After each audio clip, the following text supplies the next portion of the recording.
The Raiders are turning heads this season with a 3-1 record. Their wins weren't easy either. All of them on the road in Eastern and Central time zones against the Saints, Titans, and Ravens. The Falcons, they're so lost. The Raiders sit just one game behind the Broncos in the AFC West. Stephen A., are you buying the Raiders as contenders? Yes, I am.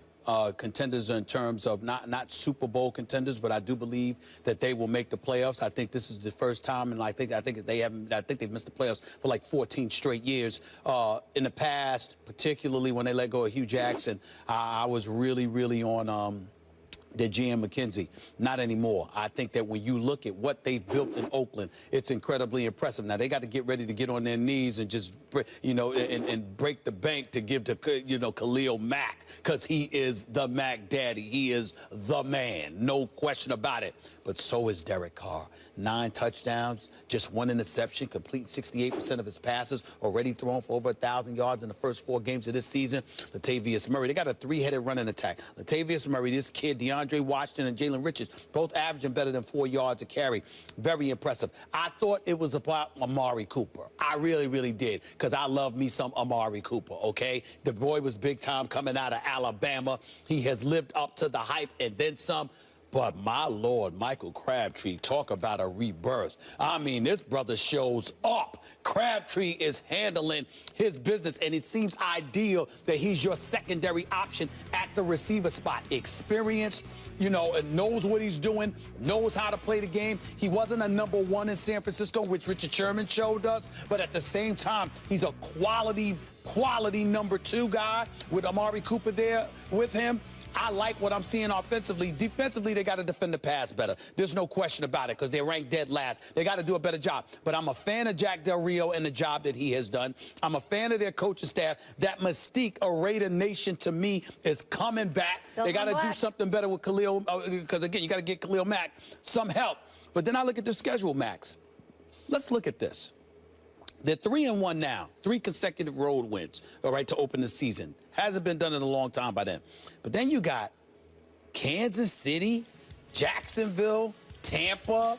Of course, you got Denver at home. You got Houston at home on a Monday night.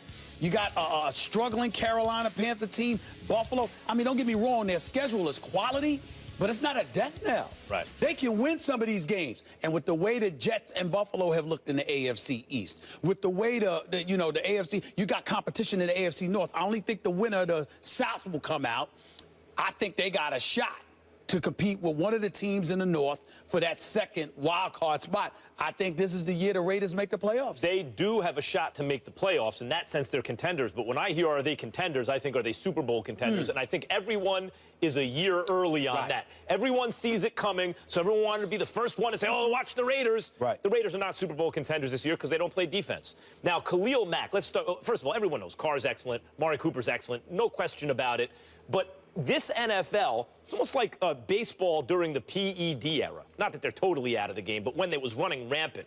There was so much offense, these pitchers had to figure out a way to get these monsters out, right? Then you take the PEDs out, the pitchers have gotten better, and now, until very recently, offense was way down. Yeah. The response to the rules changes in the NFL and the aerial attacks have been sophisticated defenses that, in fact, nowadays when you look, who do I really like to win the Super Bowl? I know you don't like Minnesota, but I think they're one of the leading candidates now. Certainly the Broncos, as they did last year. Carolina had a great defense. Seattle has a great defense. The teams you really like are the really good defensive ones. As a response to these high-flying offenses, the Raiders have the offense down, but the defense, I talked about expected points allowed. That compares you to league average. Sure. They're 6th worst defensively by expected points allowed. And you brought up Khalil Mack, who I think Aaron Donald's probably the best defender right now in the NFL, at least, up front. Khalil Mack He's is dual right. Yeah, he is. Linebacker, defensive end. I like it much better. Pro Bowl in 2 positions. I like it much better when he's basically a linebacker than when he's now. It looks to me like he's basically I like him moving around. I like him moving around. Okay, let's look. Right. This year, He's only one got a sack so far. Last year, 15, which means just about a sack a game. Okay, but they're keying more on him now. Well, too. also, but he's got his hand in the dirt Right. at defensive end. It's different. He's not his skills are not as on display. He's not being deployed as well, I think, from this position. 17 disrupted dropbacks last year, 1 so far this year. So the good news for the Raiders is, as they figure out how exactly they want to deploy Khalil Mack, the defense can get better. But I don't think better enough. Like last year, they were middle-of-the-pack defense. Right. This year, they're on the bottom. Right. I think Against they're the still pass. a draft away and from That's bringing fair. in enough defensive That's players fair because to be real I'm about the contenders. players. I'm not talking Super Bowl, not with New England, Denver, and Pittsburgh in the AFC. I'm not saying that. But let's also point this out. Don't just bring up Khalil Mack. In 4 games, the Oakland Raiders have 5 sacks. That's nothing. I mean, that's nothing, all right? Their leading sacker is Bruce Irvin. He's got 2. But you acquired him in the offseason. What I'm saying to you is this. Let's look at what they're doing offensively, and let's look at how they're going to try to compensate. Derek Carr's only been sacked twice this year. Twice in 4 games. That's it. Okay, he's got 9 touchdowns, just 1 interception. You're protecting him. The running backs running the football effectively with Latavius Murray. Okay, he's averaging 4.3 yards a carry. DeAndre Washington is averaging 6.4 yards a carry. You've got Jalen Richards averaging 8.5 yards a carry. You've got blockers. They're protecting the quarterback. Plus, they're opening holes to run the football effectively. That means you can move the chains because you got to worry about Derek Carr, who's got a strong enough arm to throw outside the numbers. You got to worry about this offense, and I think that compensates for some of it, which is why I got them being a playoff team. My takeaway from the Raiders is deploy Khalil Mack correctly. That dude is different. Okay. That is a special talent. No question. The West Coast, the return of football in Los Angeles has been a good one so far. The Rams have certainly been one of the biggest surprises in this young season as they're currently sitting atop the NFC West, tied with the Seahawks at 3-1 after being shut out in Week 1 to the 49ers. Jeff Fisher's crew bounced back, beating the Seahawks, Bucks, and Cardinals. We welcome the coach, Herm Edwards. Good to see you. Good to be here. Herm, in the Talking house. about Stephen A's favorite team, Yes, the Rams. yes. And I know how he feels about. Yes, it's been no secret. I'm not even going to say who's coaching that team. Right, It's no kinda- secret. You've been tough on Jeff Fisher, but with that being said, are you ready now to buy in on the Rams since their latest win streak? No. Why would I be? What the hell have they winning? done? They've won 3 games in 4 weeks. Last time I checked, there's still 12 games to go. We're talking about a coach in Jeff Fisher that's in his 22nd season, and 15 times he's been out of the playoffs. This man's record is an atrocity. As far as I'm concerned, he's lucky to be the coach. This defense is elite. We all know what these boys bring to the table. They've got Ogletree. He's leading the team in tackles. You've got guys, you know, like a Quinn. He's got a couple of sacks on the year. They've only got 7 sacks on the year, but Quinn's got a sack. He's got 2 sacks. Hayes got a sack. Aaron Donald's only got a sack and a half or whatever. But the defense is definitely big time. There's no doubt about that. We look at them offensively, okay, with Case Keenum as your quarterback, what do you expect? You're ranked 30th in the league offensively.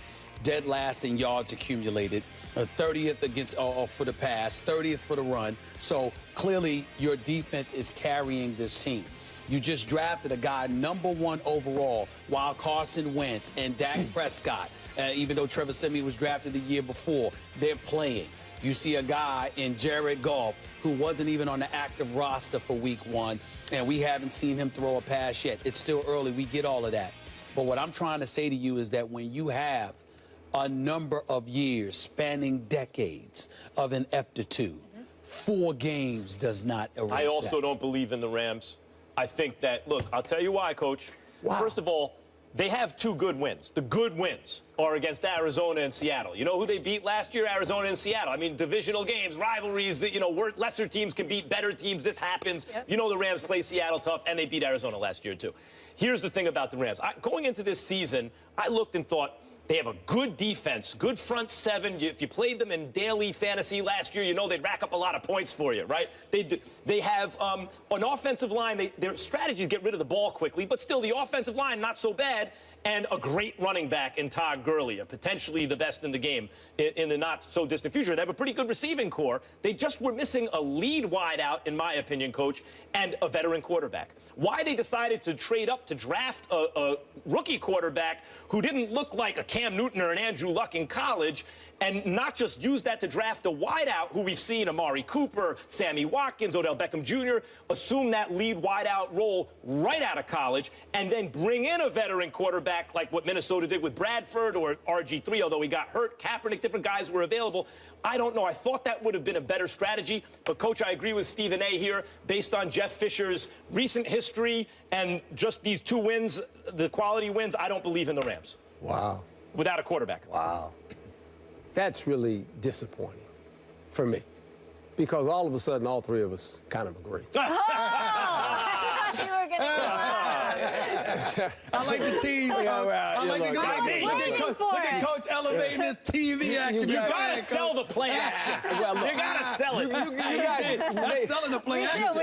You guys made some good points because the Rams in the last 2 years in this division, they're 6-3. Jeff does a great job in the division. Last year, in the last 2 years, they've been 4-7 outside the division. They beat the Browns, they beat the Lions, and they beat Tampa Bay twice. There lies the problem. Their offense is what I call slow-moving at best.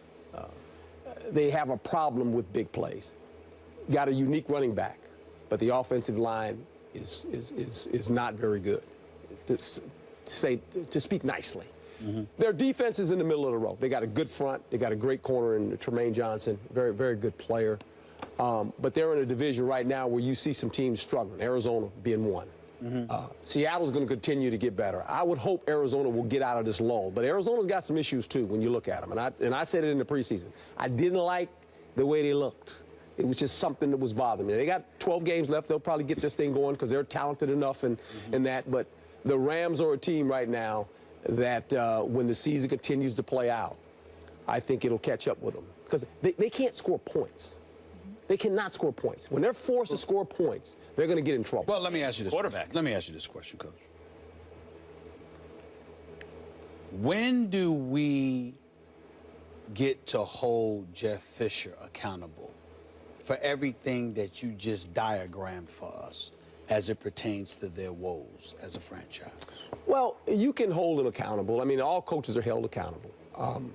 He has a unique talent in this sense that when they moved, the owner and the people in charge felt like he would be the best guy through the transition of the move. I think he's got pictures on somebody. I don't understand it. You're like, what is that guy know? Look. I forgot. 3-1. Listen, I'm not going to mention the guy. I'm not going to mention the guy's name. But when I was in L.A., because my man Max invited me to that HBO party, I'm still indebted to that. That was a special party, boy. Here's the deal. I mean, Max invited me out there, and we was having a ball. You know, the point that I'm trying to make while I was there, there was an event for the Rams. Yes. And I met a couple of employees there for the Los Angeles Rams. Incredibly nice guy. One guy there needs to be the damn executive because I've never seen a man sell a franchise any better in my life. That's what he they knows do. who he It's is. Los Angeles. It was special. This dude is the greatest salesman I've ever seen in my life. It's unbelievable how he sold the Rams. But I say all of that to say I'll tell y'all the same thing I told him. You know, the Jeff Fisher we got to check Kroenke's past or something. Something wrong. Jeff Fisher might have pictures on him or something. 15 years, you missed the playoffs in 21 seasons, and not only do you stay with the team to make the move from St. Louis to Los Angeles, but you get a contract extension too. I mean, I got to figure out what Jeff Fisher got something on that man. He's got something on that man. I'm just saying this was before the first place. In a competitive division. This was before the first place. This was before the first place. He's got something on him, Coach. Well, he's